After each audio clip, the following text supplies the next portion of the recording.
हरे कृष्णा। आप सभी को चैत मास के 24वें दिन की हार्दिक शुभकामनाएं।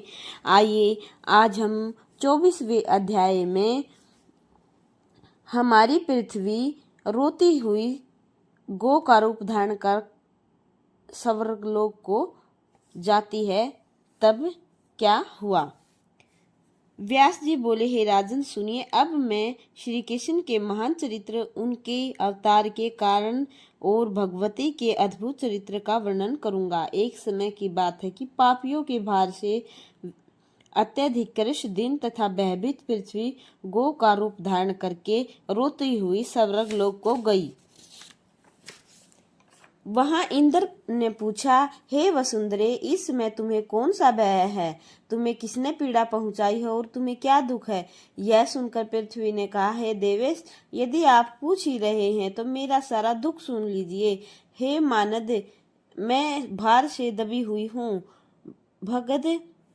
मगध देश का राजा महापापी जरासंध, शिशुपाल, प्रतापी काशीराज, रुक्मी, बलवान कंस, महाबली, नरकासुर, शोभ नरेश, शाल्व, करूर केशी, धेनुकासुर और वत्सासुर, ये सभी राजागण धर्महीन, परस्पर विरोध रखने वाले, पापाचारी, मंदोन्मत्त और साक्षात काल स्वरूप हो गए हैं। हे इंद्र, उनसे मुझे बहुत व्यथा हो रही है। मैं उनके भार से दबी हुई हूँ और अब आप उनका भार सहने में मैं असमर्थ हो गई हूँ। हे विभो, मैं क्या करूँ और कहाँ जाऊँ? मुझे यही महान चिंता है। हे इंद्र, पूर्व में दानव हिरण्याक्ष पीड़ित थी। उस समय परम ऐश्वर्यशाली वराह रूपधारी भगवान विष्णु ने मेरा उद्धार किया था। यदि वे वराह रूप धारण करके मेरा उद्धार न किए होते तो उससे भी अधिक दुख की स्थिति में मैं न पहुंचती।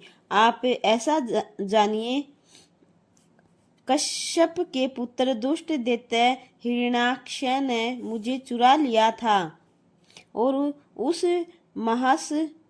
महासमुद्र में डुबो दिया था। उसमें भगवान विष्णु ने सुर का रूप धारण करके उसका संहार किया और मेरा उद्धार किया। तदंतर उन वराह रूपधारी विष्णु ने मुझे स्थापित करके स्थिर कर दिया, अन्यथा मैं इस समय पाताल में स्वस्थित रहकर सुखपूर्वक सोई रहती।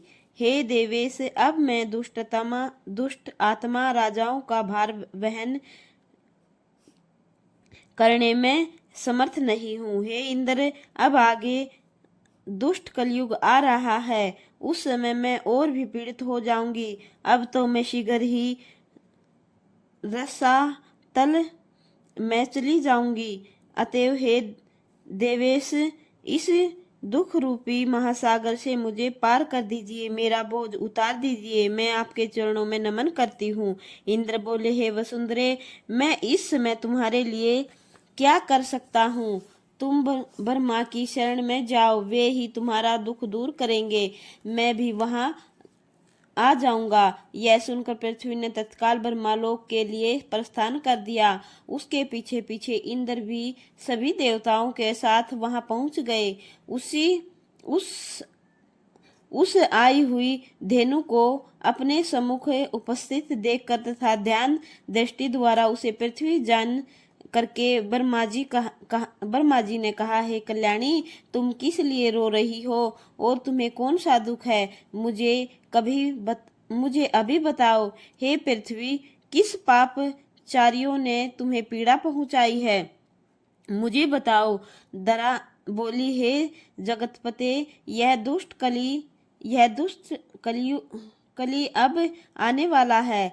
मैं उसी के आतंक से डरी हुई हूँ, क्योंकि उसमें सभी लोग पापाचारी हो जाएंगे, सभी राजा लोग दुराचारी हो जाएंगे, आपस में विरोध करने वाले होंगे और चोरी के क्रम में रहेंगे। वे राक्षस के रूप में एक दूसरे के पूर्ण रूप से शत्रु बन जाएंगे। हे पितामह, उन राजाओं का वध करके मेरा भार उतार दीजिए।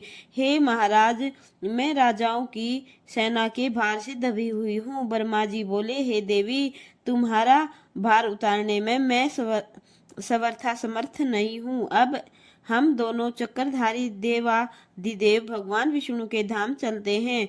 वे जनार्दन तुम्हारा भार अवश्य उतारेंगे। मैंने पहले से ही भली भांति विचार करके तुम्हारा कार्य करने की योजना बनाई है। उन्होंने इंद्र से कहा है, हे सुर श्रेष्ठ, जहाँ पर भगवान जनार्दन विद्यमान हैं, अब आप वहीं पर चलें। व्यास जी बोले, ऐसा कहकर वे वेदकर्ता चतुर्भुज ब्रह्मा जी हंस रूप आरूढ़ हुए और देवताओं तथा गो रूप धारणी पृथ्वी को साथ में लेकर विष्णु के लोक में के लिए प्रस्थित हो गए।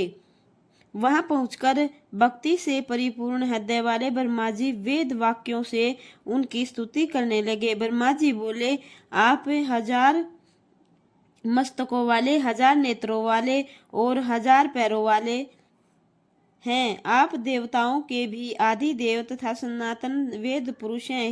हे प्रभु, हे रमतापते, भूतकाल, भविष्यकाल तथा वर्तमान काल, जो भी हमारा अमरत्व है, उसे आपने ही हमें प्रदान किया है। आपकी इतनी बड़ी महिमा है कि उसे त्रिलोकी की मैं कौन नहीं जानता। आप ही सृष्टि करने वाले, पालन करने वाले और संहार करने वाले हैं।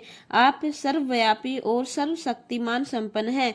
व्यास जी बोले, इस प्रकार स्तुति करने पर पवित्र हृदय वाले वे गरुड़ ध्वज भगवान विष्णु प्रसन्न हो गए और उन्होंने ब्रह्मा आदि देवताओं को अपने दर्शन दिए।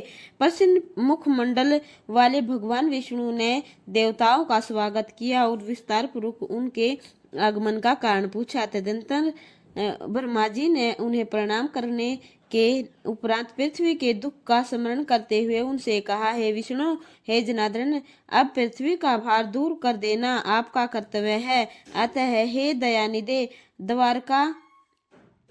द्वापर का अंतिम समय उपस्थित होने पर आप पृथ्वी पर अवतार लेकर दुष्ट राजाओं को मारकर पृथ्वी का भार उतार दीजिए। बोलिए जय माता दी।